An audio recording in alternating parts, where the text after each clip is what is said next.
책 원고 쓸 때 미루는 습관 이거 생각해보니까 초등 때부터 있었던 것 같아.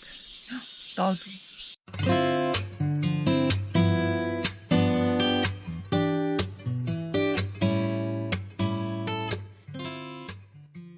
우리 아이들 공부가 장기 레이스잖아.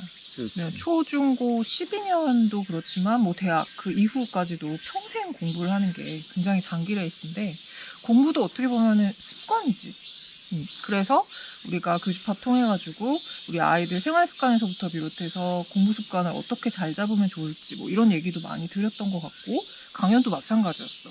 난 기억나는 게 최근에 내가 원탑으로 꼽는 공부 습관이라는 게 있다라는 영상도 찍었었거든.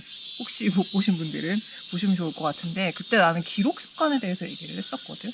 근데 그거 외에도 우리가 가만히 생각해보니까 우리 아이들 초등 때는 이거 정도는 꼭 갖춰야 되는 그런 공부 습관 같은 것들이 있는 것 같아서 오늘 그 얘기를 좀 해보면 좋을 것 같아.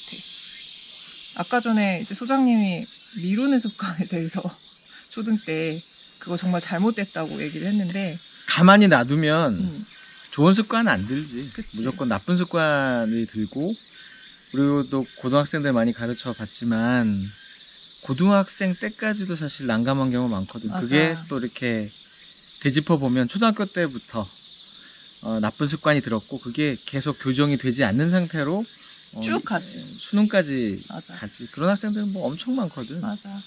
일단 떠오르는 게 문제 풀이를 할 때, 문제를 풀 때 너무 잘못된 습관으로 하는 애들 너무 많아. 대표적인 게 그거 있잖아. 인 것과 아닌 것 구분 안 맞아. 하고 하는 거. 그래서 학교 선생님들이 애들이 너무 많이 틀리니까 학교 시험에서는 아닌 것에 밑줄까지 쳐주셔. 근데도 틀린 애들이 정말 많지. 이게 어떤 습관이냐면 급한 거지. 그러니까 문제가 오면 바로 그냥 문제를 풀어야 돼. 다시 말하면 문제를 안 읽어. 맞아. 이거 진짜 안 고쳐진다. 내가 진짜 애들 뭐 그렇게 혼을 내고 막 얘기를 하고 설득하고 구걸 하듯이 빌어 야 제발 그러지 좀 말자 해도 이게 습관이 되다 보니까 본인이 알면서도 못 고쳐. 그러니까 이상하게 시험 환경만 테스트 환경만 딱 되면 그냥 갑자기 애가 돌변을 해 눈빛이. 맞아. 그리고 문제는 제대로 읽지 않고 그냥 영어 같은 경우에는 문제에 따라서 지문을 어떻게 읽어야 될지가 달라질 수 있단 말이야. 그런 것도 신경 안 일단 읽고 봐. 그래 놓고 문제가 뭔지를 나중에 보면서 실수가 일어나는 거지. 다시 읽어야 되거나. 그러니까 시간 낭비도 하겠네. 엄청나지. 수학도 뭐 수학은 더 할 거야. 와, 수학은 장난 아니야. 수학은 일단은 문제에 난 중독된 애들이라는 생각이 들거든. 아이들이 기본적으로 수학 공부를 할 때 문제풀이 위주로 공부를 하다 보니까 일단 숫자만 보면 달려들기 시작을 하는 거야. 그래서 나와 있는 숫자 조합으로 어떻게든 해결하려고 그렇게 하는 거지. 근데 잘 알다시피 수학은 내가 좋아했던 이유기도 하지만 문제에 버릴 문장이라는 게 없거든. 꼼꼼하게 다 읽어야지 거기 있는 것들을 다 조건으로 사용해가지고 풀어야만 제대로 된 풀이를 할 수 있단 말이야. 근데 그런 습관이 어릴 때부터 안 되는 애들 너무 많고 심지어 최근에는 뭐 우리 때보다 훨씬 심하잖아. 문장제 문제 이런 것들 너무 많이 나오기 맞아. 때문에 아이들이 그 문제 전체 중에서 진짜 문제 물어보는 게 뭔지 조건이 뭔지 이런 걸 따져보는 연습이 사실은 초등 저학년 때부터 이루어져야 되는 게 맞아. 이건 약간 독해와도 연관이 있거든. 그러니까 사람이 말을 하든 앞에 있는 사람이 무슨 말을 하든 어떤 글을 읽던 항상 주제를 파악하는. 맞아. 도대체 무슨 얘기를 하고 싶은 걸까를 먼저 파악을 하고 문제를 푸는 습관. 그래서 집에서 우리 학부모님들이 아이들 문제집을 풀던 뭘 하던 케어를 해주실 때 항상 문제풀이 항상 사실 그렇게 되잖아. 푸는 과정 내지는 그냥 특히 답을 맞췄는지 틀렸는지만 보시지만 그게 아니라 문제부터 꼼꼼히 제대로 확인했는지를 보시는 거 정말 중요할 것 같아요. 그래서 이제 밑줄 긋는 연습 같은 것도 되게 중요하긴 한데 사실 이 밑줄도 잘못 배우면 모든 문장에 밑줄 긋는 애들이 있어. 핵심만 해야지, 그건 또 핵심. 잘못된 거거든. 그렇지. 그게 바로 주제 파악이지. 정말 중요한 거, 핵심이 무언가를 파악해 보는 거. 또 나쁜 습관이 떠오르는 게 이제 과제 꼼수. 진짜 이거 초등학교 때부터 정말 잘 잡아주셔야 되는 게 맞아. 이게 약간 일종의 유레카 같은 거거든. 처음에 이제 숙제를 내주면 숙제를 좀 하다가 괴로울 거 아니야. 괴롭지. 괴롭고 하기 싫고 막 이러다가 어느 순간 답지를 베끼면 혹은 친구 걸 베끼면 그렇지. 응. 무언가, 그렇지. 아니면 무언가를 이렇게 은폐를 하거나 이런 숙제가 없었던 것 마냥. 나 떠오르는 기억이 있네. 음. 나 초등학교 5학년 때야. 그때 이제 학습지 같은 걸 했었는데 그때 나도 그런 꼼수를 배우기 시작했는데 초장에 우리 아빠가 그걸 확 잡아주셨어. 안 그랬으면 지금 한 대 맞았다며. 어. 그래서 아직도 이 영상 보실지도 모르겠어요. 친정 아버지에 대한 뭔가. 우리 아빠 너무 좋으신 분이지만 그 부분 하나는 내 마음의 상처였거든. 그치. 그치. 그래서 어쨌든 간에 다시는 하진 않았잖아. 맞아. 그치. 그걸 기회로 일단 다시는 뭔가 이렇게 은폐하거나 막 그렇게 공부하는 데 있어서 꼼수 부리는 행동을 안 했던 것 같아. 아버님은 딸한테 인심은 잃으셨지만 좋은 습관을 좋은 잡아주셨네. 습관은 그렇지. 그런 꼼수. 그러니까 사실은 가르치는 입장에선 바로 알잖아. 아이들이 베껴왔는지 맞아. 답지를 맞아. 해설을 베껴왔는지 딱 보면 알잖아. 요즘 애들 점점 정교해져서 수학 같은 경우에는 풀이 과정 안 쓰면 베껴온지 안다 이렇게 얘기했더니 옆에다가 풀이까지 베껴온 애들까지. 근데 그것도 보면 알거든. 당연하지. 풀이가 답안지랑 똑같다는 거는 맞아. 가능한 이하는 이게 맞아. 일반적으로는 아니니까. 그래서 어쨌든 집에서 케어를 해주실 때는 애가 숙제를 했냐 안 했냐도 중요하지만 그 과정을 조금 들여다보시면 그리고 이거 정말 중요한 게 이때는 그냥 어린 마음에 처음엔 죄책감을 느끼지 본인도. 근데 그게 죄책감도 한두 번이거든. 한두 번 정도 느끼다가 나중에는 그냥 일상이 돼버리면 이거 진짜 고등학생이 돼서까지도 그 짓을 한다는 거. 맞아. 그래서 이거 초등학교 때 정말 초장에 잘 잡아주셔야 되는 나쁜 습관 두 번째였고, 그 다음 또 떠오르는 게, 이건 사실 나 지금 어른인, 이거 나뿐만이 아니라 나도 그래. 다 어른도 마찬가지지만 미루는 습관. 맞아. 이거 완벽하게 고칠 수 없는 21세기 전 세계적인 그렇게까지. 기질병인데, 이거는 뭐 어쩔 수가 없는 거. 다만 좀 적당히 해야 된다. 미루는 습관도 사실 미루다가 안 하잖아. 맞아. 미루어서 하면 좋은데 미루다 끝까지 안 하는 이 습관은 그러니까 나도 지금 뮤직팝 스튜디오 통해서 혹은 오프라인 강연을 통해서 지속적으로 말씀을 드리고 있는 게, 그 미루는 습관, 안 하는 습관을 극복하려면 이건 뭐 윽박지르거나 뭐 두드러 팬다고 되는 문제가 아니라 실행 가능한 분량을 조금씩 줘서 늘려줘야 된다라는 거거든. 그래서 작은 성취를 좀 하게끔 만들어줘야 되는데 그런 거 과정 없이 그냥 다른 애들 다 이렇게 하니까, 그치? 잘하려면 이 정도는 해야지, 이런 외부적 기준을 가지고 아이들한테 과제를 내주기보다는 아이의 수준에 맞게끔 조금씩 성취감을 좀 늘려가는 게 난 최고의 방법이라고 생각을 하거든. 맞아. 이것과 관련돼가지고 내 경험을 좀 얘기를 해보자면, 일단 공부 계획 세우는 거는 예나 지금이나 정말 잘해, 나는. 근데 지금은 예전보다 훨씬 실현 가능한 계획을 세우게 된 게, 어릴 때는 계획을 처음부터 너무 거창하게 세웠었어. 근데 그날 못하니까 다음날 그 계획이 중복돼서 두 번째 날 계획에도 들어가게 되는 거야. 세 번째 날도 들어가게 되는 거야. 그러면 처음 하려고 했던 게 점점 줄어. 그래서 정작 내가 한 거는 결국 별로 없는 거지. 근데 이게 다음 날로 미뤄지면은 마음의 부담이 훨씬 더 커지거든.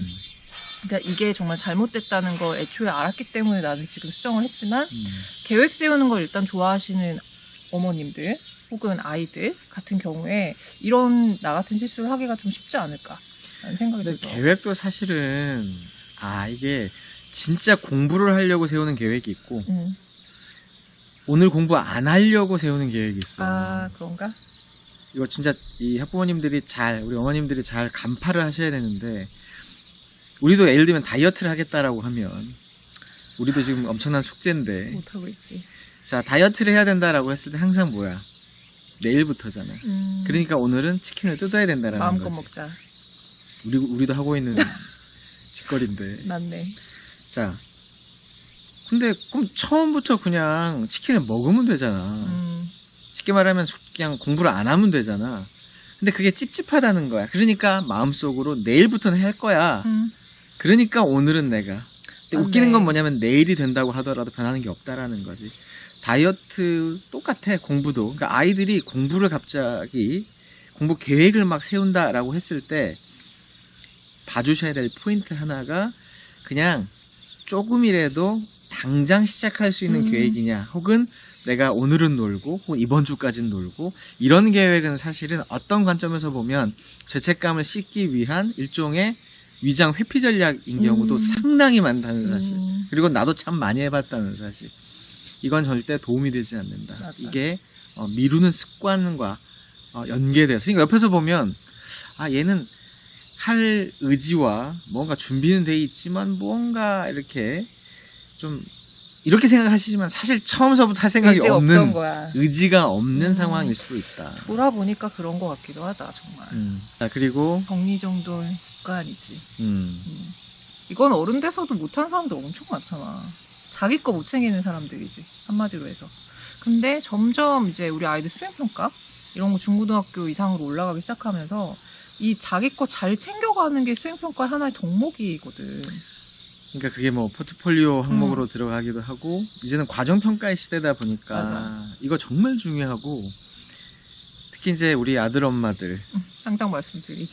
항상 여러 번 말씀드리지만 또 이제 덜렁거리는 우리 딸내미들도 마찬가지겠지만 예전에는 뭐 그런 거 별로 없잖아. 그냥 중간고사, 기말고사 뭐 그냥 툭툭툭툭 시기도 알아 우리가. 4월 말 5월 초 되면 맞아. 중간고사 기간이고 이렇게 획일화되고 정해져 있는 일제고사라고 하죠. 그렇지 그런 식의 지필고사 위주의 시대가 지금은 아니잖아. 그래서 수행평가도 그렇지.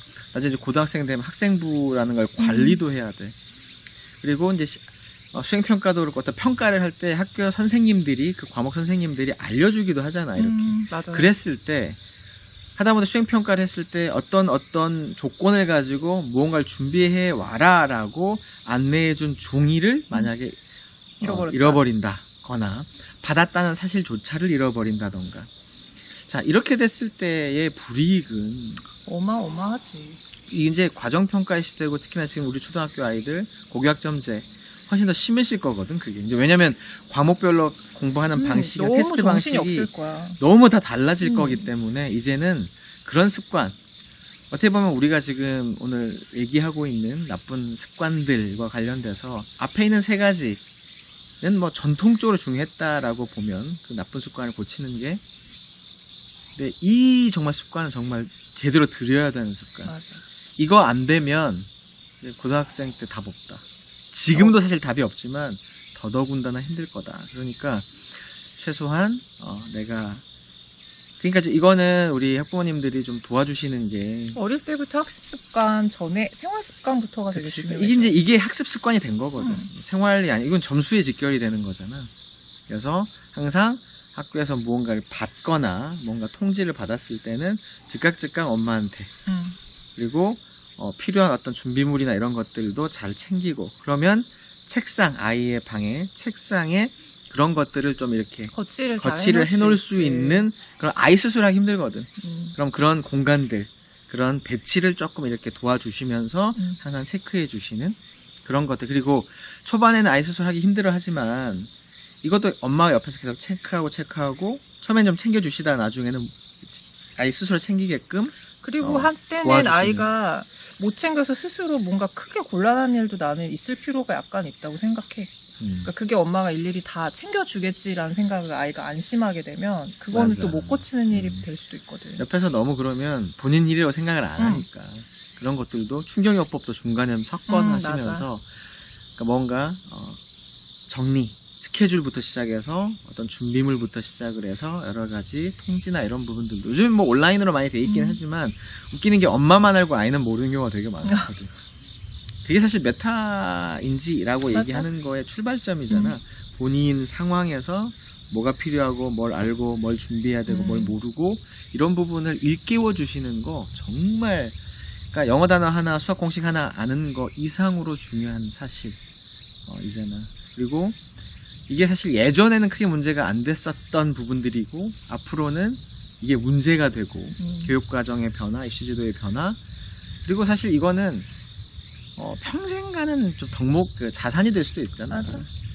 어렸을 때 그렇게 살아왔던 아이들이 어른이 돼서도 똑같이 우리 친구들 보면 똑같아. 물론 좀 서른 조금씩 들긴 하지만 그때 했던 그 행태들이 지금도 지금 사실은 이거 보시는 분들 중에 뜨끔하신 분들도 좀 있을 거야. 뭐 나부터도 사실은 반성도 많이 되니까 그래서 그냥 국영수 어떤 진도 선행 이렇게만 생각을 하시지만 오히려 반대로 이런 정말 학습뿐만이 아니라 평생을 살아나가는 데 있어서도 해가 되는 나쁜 습관들을 초등학교 때 많이 신경을 써 주시는 거가 어떤 관점에서는 더 중요하지 않을까. 그리고 어른인 우리들도 반성하지만 과연 이런 아이들한테만 이런 얘기를 할 그런 어른의 참 모습을 가지고 있는지. 그래서 우리 부모님들도 이제 솔선수범 그치, 솔선수범과 반성 우리부터도 한번 해봤으면 좋겠어. 그리고 우리도 영상 끝나면 미뤄왔던 잡초뽑기를 한번 엄두가 안 나지만 시작해 보도록 하죠. 오늘 이야기 여기서 끝. 저 수술 잘 했습니다. 걱정해 주신 분들 감사합니다. 감사합니다. 잘 나을게요, 빨리.